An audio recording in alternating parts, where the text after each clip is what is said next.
Evangelho segundo escreveu Lucas, capítulo 18, do verso 1 até o 8. Eu vou estar lendo, vocês acompanhem por gentileza. Diz assim: E disse-lhe Jesus uma parábola sobre o dever de orar, e sempre e nunca esmorecer.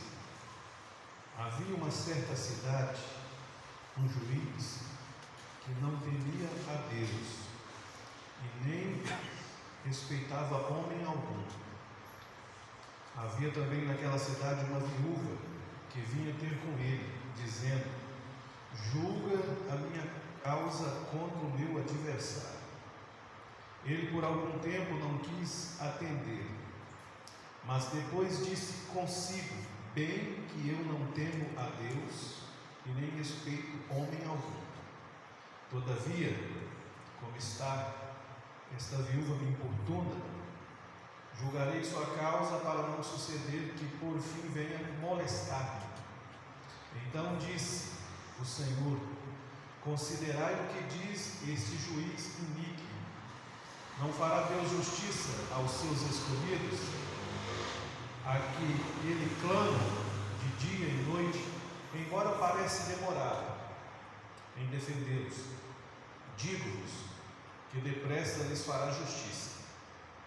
Contudo, quando vier o Filho do Homem, achará porventura fé na terra? Amém? Tome seus lugares, por gentileza. Meus irmãos, nós estamos nesse mês de janeiro, já algumas terças-feiras, falando sobre oração, e hoje nós encontramos aqui nesse texto Jesus dizendo, de maneira muito firme e determinada, mas através de uma parábola, dizendo que o dever de orar era sempre e nunca esmorecer.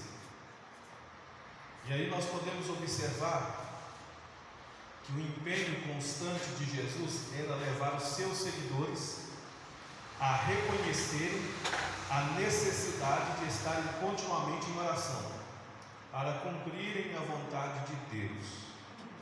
Então é interessante, quando nós olhamos aqui o empenho, a dedicação de Jesus em levar os seus discípulos, seus seguidores, a valorizar o ato contínuo da oração, e de maneira que isso poderia fazer com que eles entendessem e cumprissem a vontade de Deus, que é que todos oramos e que todos venhamos a orar. E aí nós observamos que Jesus vai ilustrar uma figura aqui de um juiz e de uma viúva. Aqui você pode observar quem tinha uma das maiores representações dentro da sociedade, que era um juiz e uma viúva sem nenhum amparo, sem nenhuma força, quem sabe uma mulher anônima, não conhecida, mas que tinha uma causa para ser julgada por aquele juiz. E aí Jesus vai mostrar que aquela mulher, ela teve atitude constante, contínua, para que ela pudesse alcançar êxito naquilo que ela precisava daquele juiz. E aí nós podemos observar o dever de orar sempre. Sem uma vida de oração correta, a fé não pode ser verdadeira e nem exercitada. Então nós precisamos, mais do que nunca, entender que uma vida de oração gera resultado. E é por isso que Jesus está dizendo que nós devemos orar sempre. Paulo vai dizer, orar e vigiar. Jesus vai dizer, orar e vigiar sem cessar, sem parar. Então é importante, na nossa caminhada cristã, a gente enxergar o valor da oração. Para alguns, a palavra oração está em desuso. Não há mais nenhuma alegria, nenhuma vontade. Isso não lhe causa nenhuma sensibilidade de poder se entrar no âmbito da oração de maneira completa. Mas nós estamos aqui observando que esta parábola vai nos ensinar algo interessante para que nós possamos nunca esmorecer. A vida tem sido, quem sabe, de maneira muito difícil para alguns. A vida tem sido, quem sabe, e tem pregado algumas circunstâncias que fazem com que a gente fica desanimado de tudo e de todos. Mas eu entendo e percebo que diante das dificuldades, e nós vamos olhar aqui para uma mulher sem amparo, sem ninguém por ela, mas que não desistiu e continuou firme no caminho da oração, da insistência, da persistência e da perseverança diante de um propósito. Às vezes a gente renuncia causas boas que a gente apresenta em oração, porque a gente não alcança vitória, porque a gente não alcança resultado imediato. Mas o interessante que você deve entender é que a oração vai preparar você para você entender que é a vontade de Deus que vai ser cumprida na tua vida e não o teu querer. E isso é interessante porque nós observamos aqui o texto lido em tela, aonde ele vai dizer que havia naquela cidade um certo juiz. Aqui está usando de maneira indireta, mas aponta o sujeito que tinha uma posição diante daquele lugar. Ele tinha uma qualificação de julgar causas, de ser uma pessoa que mediava conflitos, que mediava situações entre pessoas e os seus adversários. E diante desse fato, nós percebemos que ele é audacioso. O texto descreve, Jesus narra, Jesus evidencia a parábola dizendo que esse homem não temia a Deus e nem aos homens. Isso é um grande perigo na nossa vida, porque quando nós alcançamos alguma habilidade com a nossa vida e desenvolvemos algumas tarefas diante da sociedade, pelas quais elas precisam vir até a gente, e a gente se sente um pouco Deus nessa afirmação, e aí é que corre o perigo, porque a gente acha que resolve tudo e não precisa de Deus, e atende as pessoas quando quisermos e quando pudermos. E a gente nos esquecemos que na qualidade de servo, Deus nos chamou. Por mais posição que você tenha, você tem que entender que o maior serve o menor. E é assim que deve funcionar dentro da esfera da vida. E nós observamos que esse juiz, ele mesmo sabia da sua qualidade, do seu quilate, do seu valor, da sua condição, diante da sua moral, do seu respeito perante aquela sociedade, e ele era temido pelas pessoas. E isso trazia para ele uma certa prepotência para poder estar, quem sabe, vivendo no meio daquela comunidade, andando com o nariz empinado e sendo uma pessoa diferenciada na sua concepção e na sua qualificação.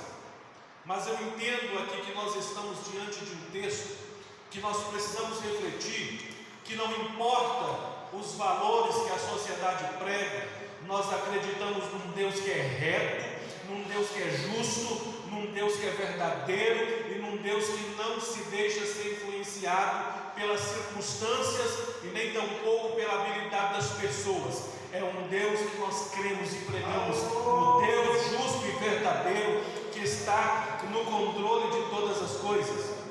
No entanto, nós observamos aqui que aquela pobre viúva, uma mulher sem influência, conseguiu com que aquele juiz fizesse o que ela queria. Aí nós podemos observar, que há um paralelo gritante entre os dois extremos. Uma juíza que tinha, quem sabe, um juiz que tinha toda a influência, toda a força, toda a moral diante da sociedade, pelo poder que havia sido delegado a ele diante dos tribunais e das comarcas.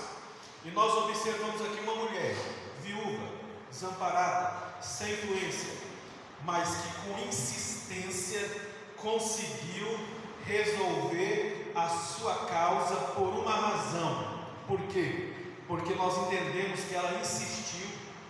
O grande segredo de você estar vivendo diante de um momento que você vive, e quem sabe resignado numa dor, numa aflição, numa angústia, numa perplexidade que tem invadido e tomado o teu ser, eu quero te dizer que é nesse momento que a gente entra diante da presença de Deus, em constante oração, em constante sacrifício, em constante consagração, dizendo para Deus: Deus, eu vou continuar aos teus pés, eu quero ter paz comigo mesmo, eu quero viver segundo a tua vontade. A minha situação é nada diante daquilo que tu és, mas tu podes mudar a minha história, mudar a minha vida. E é interessante, porque nós observamos diante desse texto que o próprio juiz, por algum tempo, a Bíblia não menciona os dias, nem os meses, ou se foram anos, por algum tempo não quis aquele juiz atender aquela mulher. Nem tudo na nossa vida vai ser de primeira, nem tudo na nossa vida vai ser imediato, né? Você está necessitado e a coisa vai acontecer no automático. É preciso permanecer na presença de Deus. É preciso continuar na presença do Senhor, dizendo: Senhor, hoje eu não recebi e nem obtive vitória e nem resposta, mas hoje eu encerro os meus pedidos, vou reclinar a minha cabeça, fechar os meus olhos, e o Senhor vai trabalhar amanhã. Amanhã eu vou orar de novo, no outro mês da mesma forma. Eu não vou sair da tua presença sem receber a tua resposta que o Senhor tem para dispensar para a minha vida.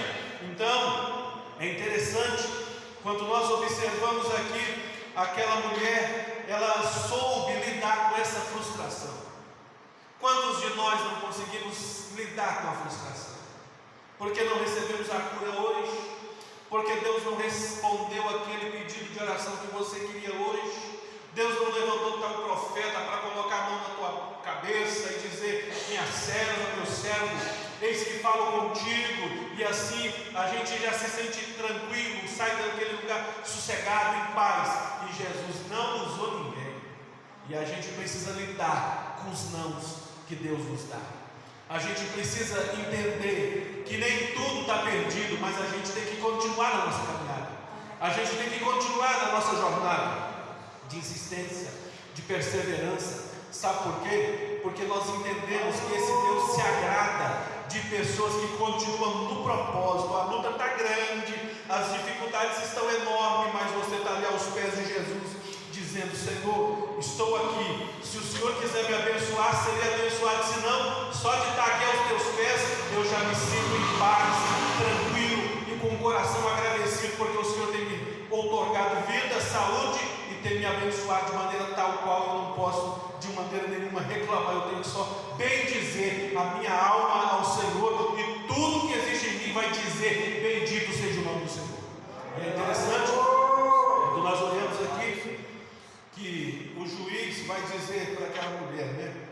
Todavia, esta viúva me molesta, hei de fazer-lhe justiça, para que enfim não volte mais a me importunar.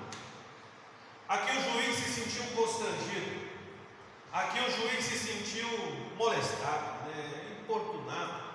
Ele se sentiu totalmente, quem sabe, uma pessoa que estava toda hora sendo aferido, sendo uma pessoa que estava toda hora sendo confrontada naquela mesma área. E aí ele analisou: eu tenho a atitude, a força, a moral, a capacidade de dar uma resposta, de maneira clara, falar com aquela mulher e dar e julgar a sua causa, para que ela não volte mais a me importunar, porque ela não desiste. Às vezes nós entendemos que a insistência ela faz com que coisas que aparentemente não está no calendário de quem resolver, mas que vai ser resolvido de maneira imediata. Poderia ter tantos serviços para aquele juiz fazer, tantas causas para ele analisar, mas ele foi lá e pegou a causa dela e colocou diante dos seus olhos e debruçou em cima dela, e coube a ele dar uma sentença diante daquela mulher e do seu adversário. Isso é interessante.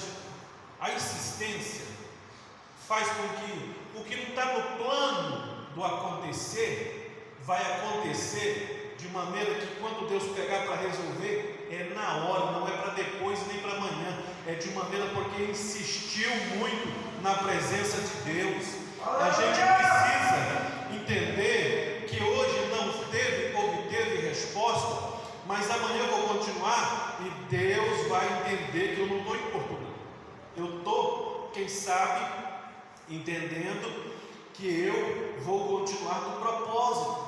Eu não posso desistir daquilo que o Senhor tem me oportunidade de estar diante da sua presença. Então, quando nós observamos aqui que esse juiz, ele, de maneira, quando ele erguia os olhos, ele olhava lá, estava aquela mulher lá, querendo obter a mesma resposta.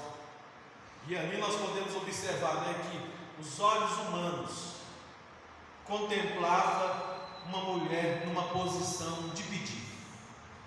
Você já observou o olhar de Deus, que a Bíblia diz que é como chama de fogo? Ele consegue,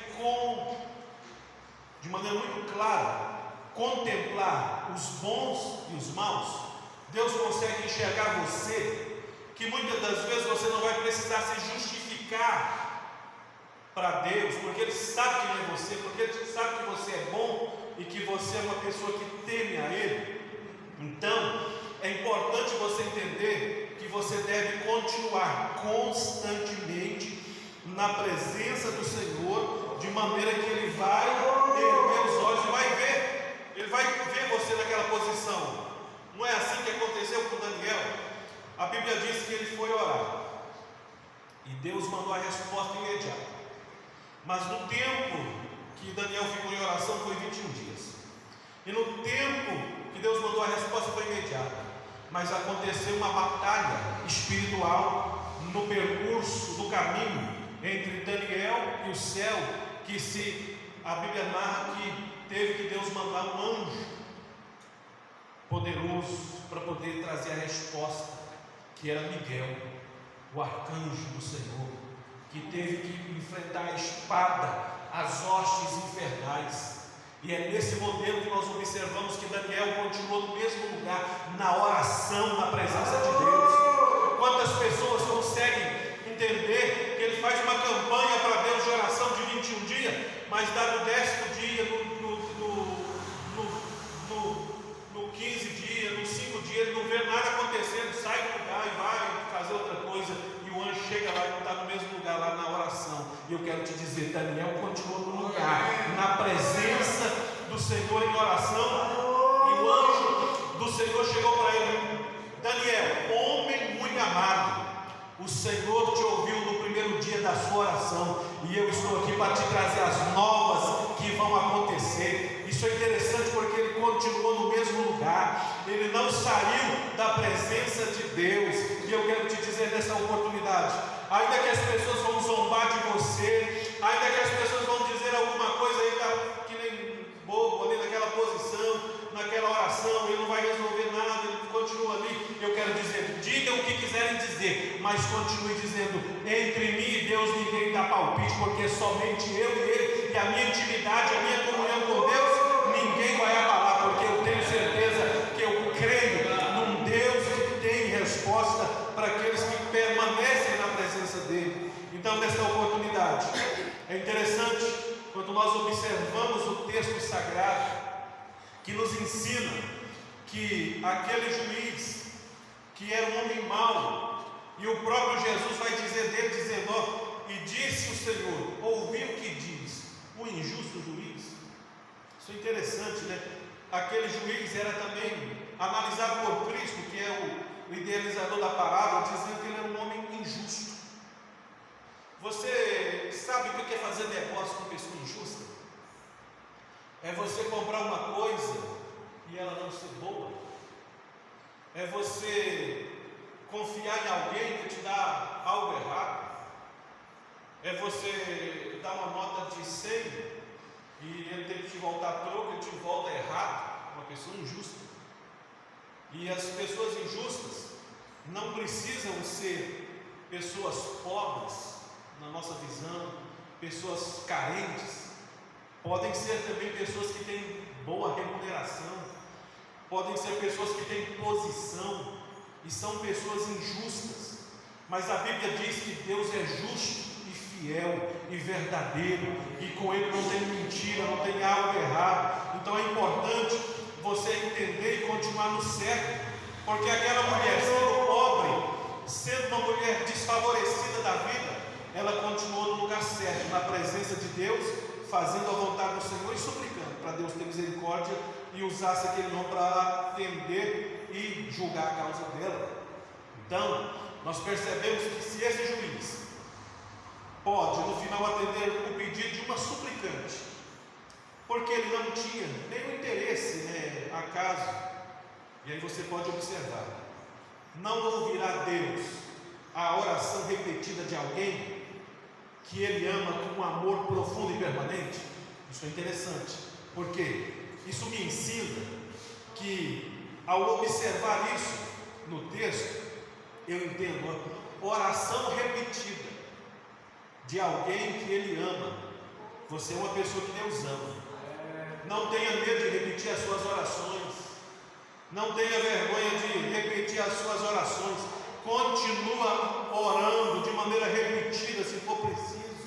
Talvez vai faltar palavras, você não vai conseguir internalizar verbo para exprimir o que você está passando, mas o sentimento de você estar ali, constantemente na presença do Senhor, Ele está dizendo para você, eu te amo com um amor profundo e permanente sobre a tua vida. Isso é interessante, por quê? Porque registra na nossa vida uma qualidade que, mesmo diante da injustiça, mesmo diante das circunstâncias adversas, o nosso Deus continuará continuamente amando você. Não é dependente daquilo que você está sentindo, não é dependente daquilo que você sente, porque às vezes a gente vai sentir tristeza, frustração, decepção, ódio, rancor, mágoa, mas eu venho aqui nesta noite dizer, o nosso Deus está com um sentimento de amor profundo por cada um daqueles que continuam dizendo, Jesus, esperarei no Senhor confiantemente, porque o Senhor tem socorro e livramento na hora certa para a minha vida. Então é interessante quando nós observamos aqui o texto sagrado, pela qual nós observamos Jesus dizendo, Deus não fará justiça aos seus escolhidos.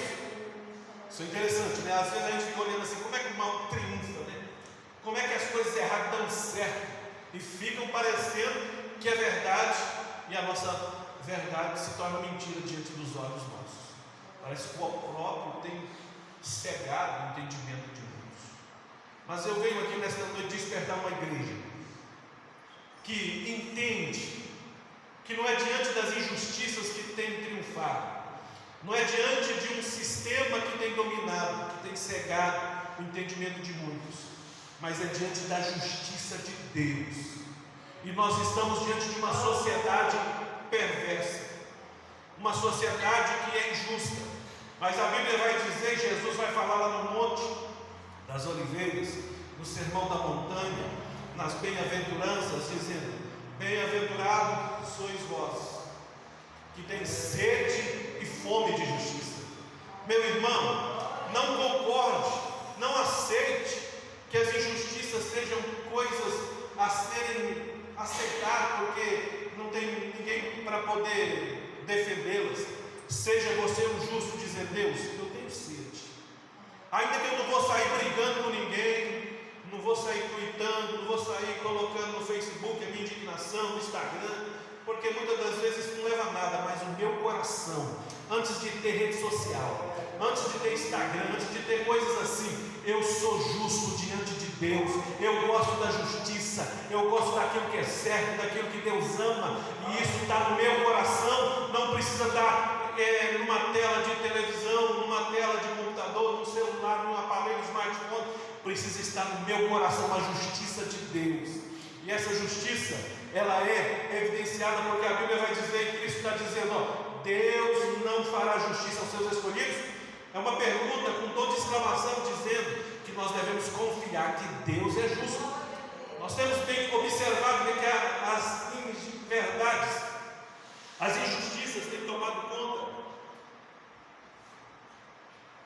tomado conta do nosso coração de maneira muito oportuna,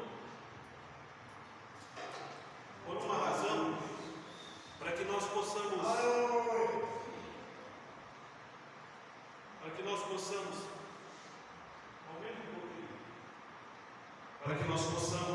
estar conhecendo que o nosso Deus é justo.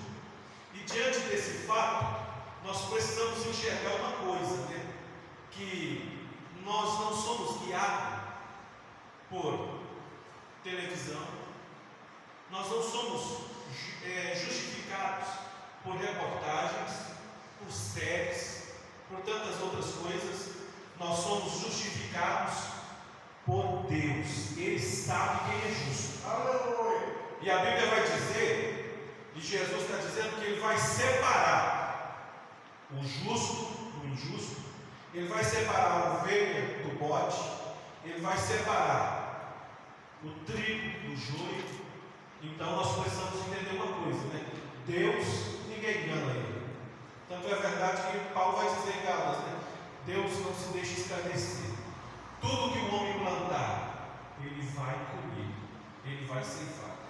Ninguém colhe trigo se plantou a broa. Porque uma coisa é certa: a plantação é opcional. Você planta o que você quiser. Mas uma coisa é certa: a colheita, ela é compensatória. E ela é irredutível.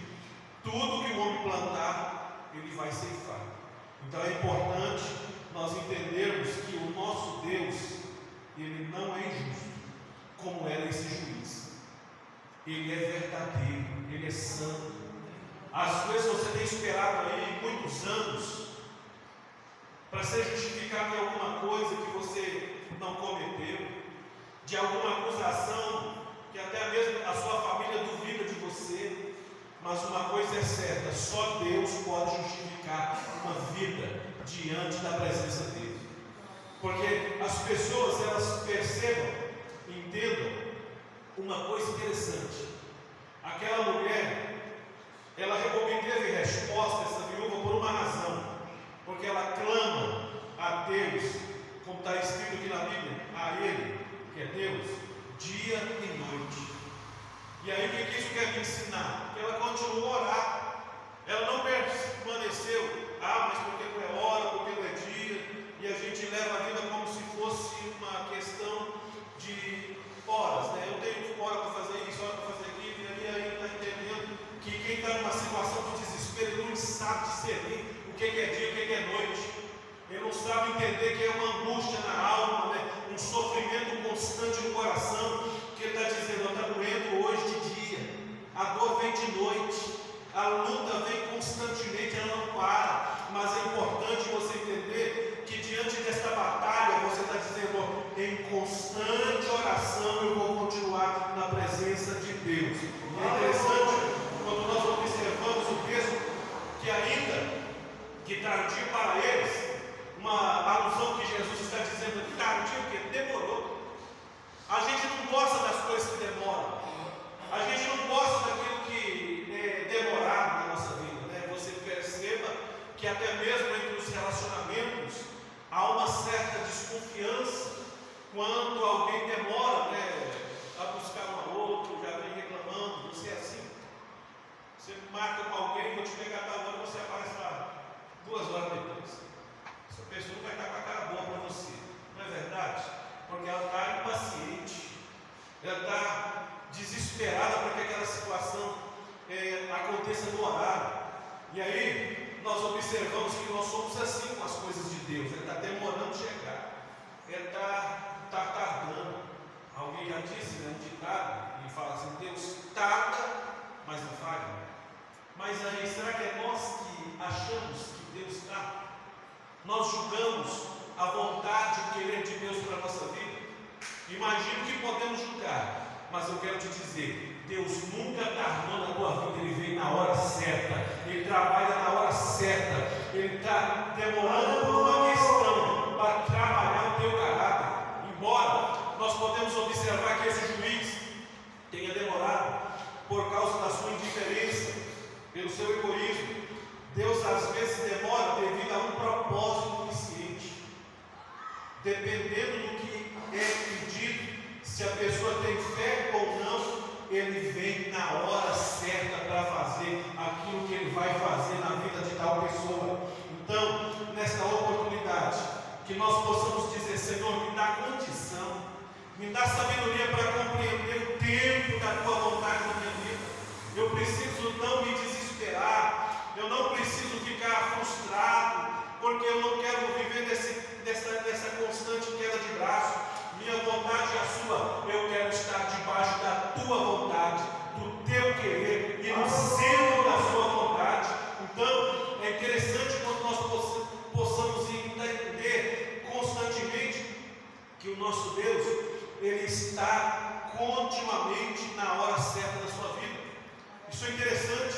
A gente, quando observa, que alguma coisa demora, mas é porque Deus está fazendo de maneira perfeita, como alguém já disse, Deus está caprichando para entregar a tua vitória de maneira completa, para que quando você desatar o laço, quando você abrir o presente, você vai dizer: valeu a pena esperar no Senhor. Isso é interessante, porque me traz a resposta que eu preciso valorizar constantemente, que Deus age na hora certa. E aí, quando ele observa mais o texto, e o Jesus vai dizer, digo que depressa Ele fará justiça. É a certeza que Deus responderá à oração. É uma comparação com o homem. Ele responderá rapidamente. Então nós precisamos mais do que nunca entender que não adianta ficar com pressa, não adianta ficar desesperado. Deus, dá minha vitória hoje. Jesus, tudo que o Senhor prometeu, me entrega agora. Quantos têm promessa de Deus aqui nesta noite? Quantos têm promessa que Deus disse que faria, ia fazer, vai fazer, e a gente quer hoje, não é nem amanhã?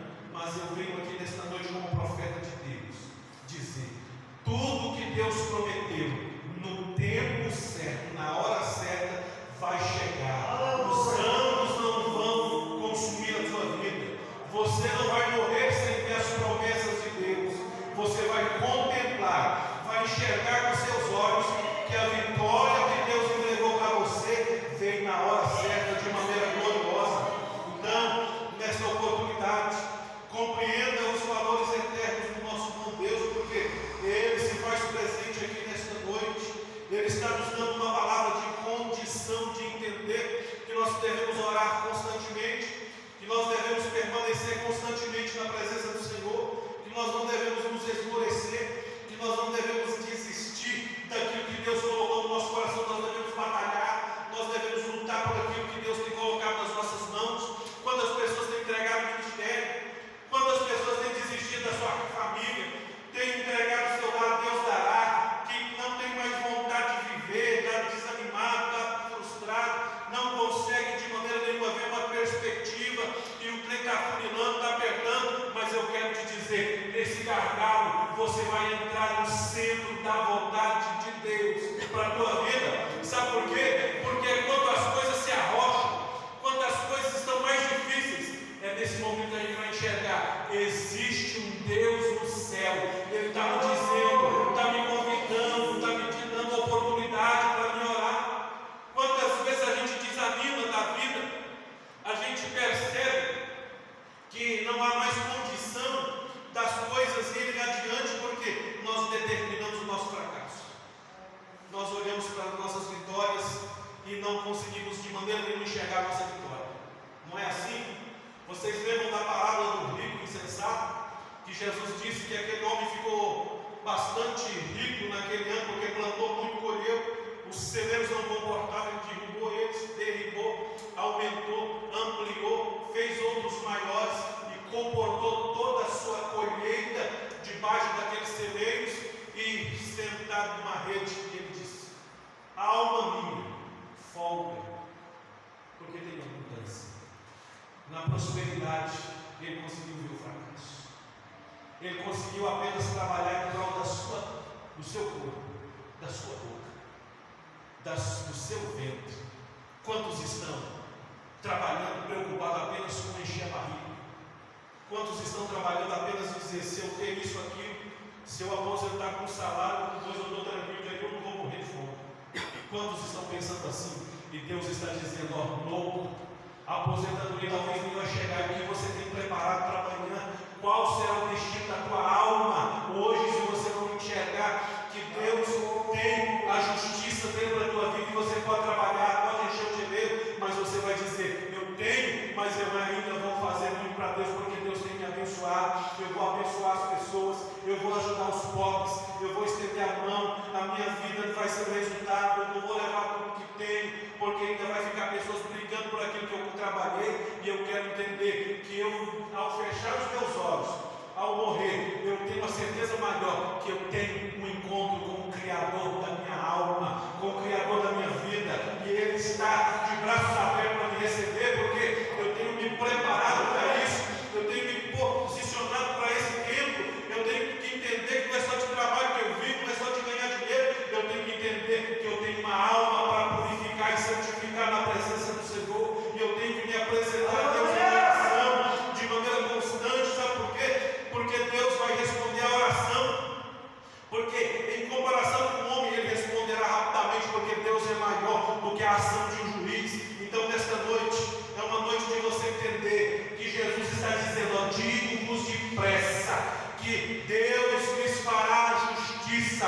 E eu quero te dizer, se você tem algo que foi você injustificado, alguma coisa que aconteceu de maneira injusta na sua vida, eu quero dizer, começa a dizer diante de Deus, Senhor, faz justiça. Não é pecado pedir a Deus justiça, porque Deus é justo diante da presença dEle, e nós estamos aqui crendo que Deus fará justiça. Então nós não estamos aqui numa incerteza do que há de acontecer, nós estamos aqui na maior evidência possível, né, que Deus vai responder às nossas orações, porque nós estamos clamando a um Deus poderoso.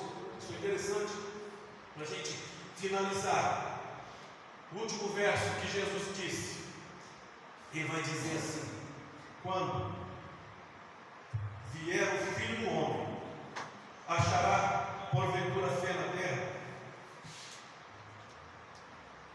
Isso é interessante, tem sido um texto que muitos pregadores têm usado, e tem se debruçado e dito algumas inverdades acerca disso.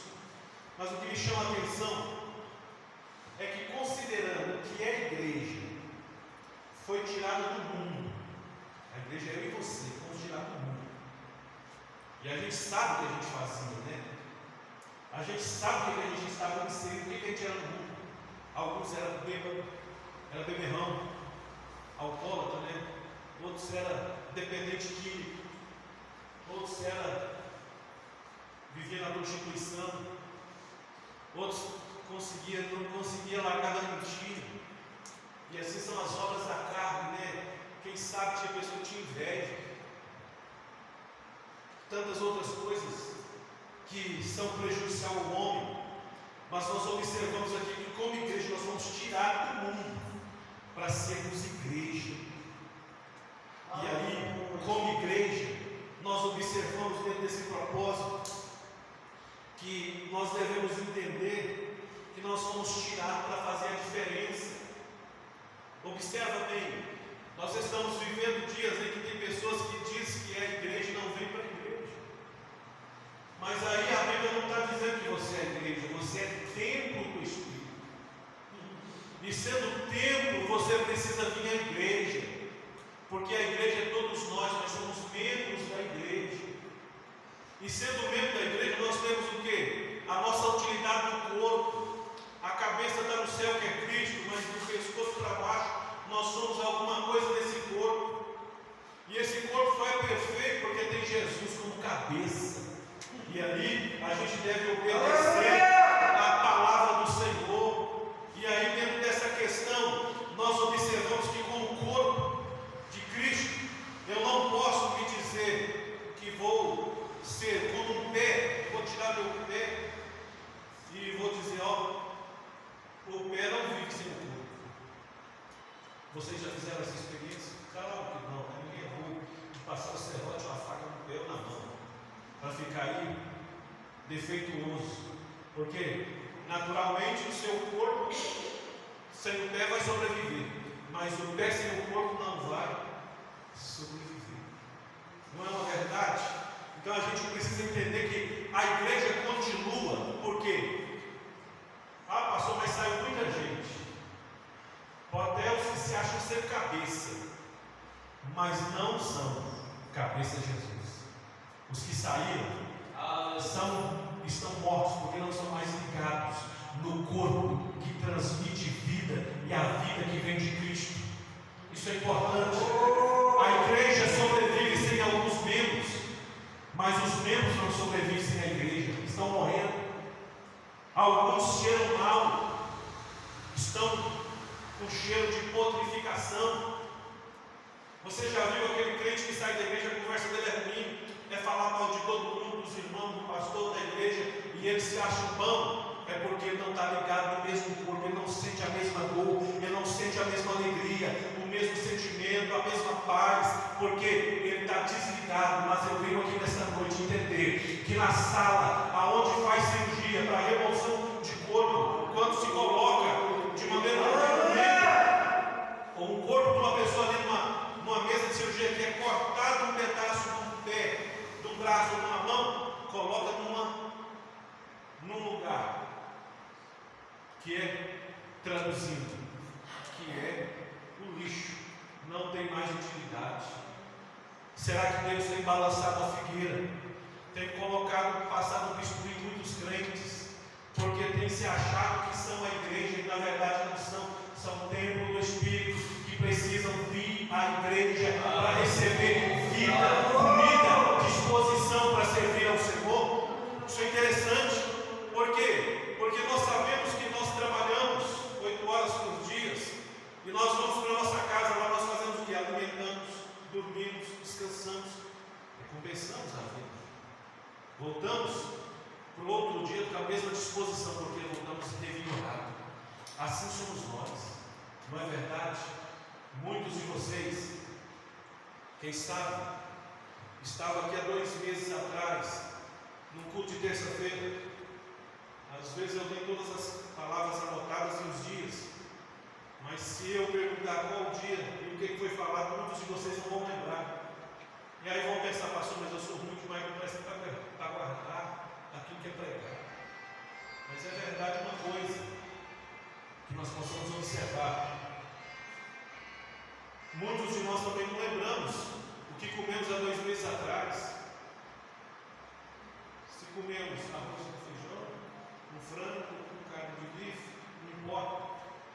A gente não lembra também, mas a gente sabe que aquela comida fez bem para a gente. Ela deu vida, ela tirou a fome, ela trouxe a sua utilidade ao organismo. Assim é a palavra de Deus dispensada à igreja. Ela tem utilidade no mundo da sua vida, porque ela vai trazer vida espiritual para você.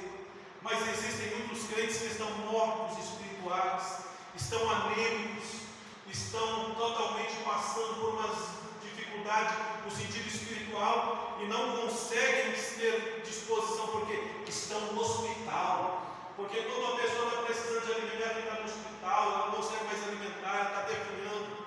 Mas uma pessoa que está em propósito sadio, ela está buscando firmemente alimentar. Não é assim? Você está sadio, você tem vontade de comer. Deu fome agora. Muitos vão jantar daqui a pouco, ou já jantou. E aí a gente entende e observa que isso é vida, né? Então Deus nos tirou do mundo para que nós possamos ser uma igreja diferente. No mundo ainda, sendo um povo chamado de fora para dentro, de dentro, para fazer a obra, para fazer a vontade do Senhor. E nós precisamos enxergar, dentro dessa proposta, que na segunda vinda de Jesus não haverá muita fé no mundo. No entanto, isso não vai suspender nem impedir a segunda vinda de Jesus. O que eu quero dizer com isso?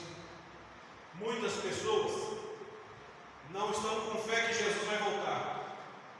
Aí é problema sim.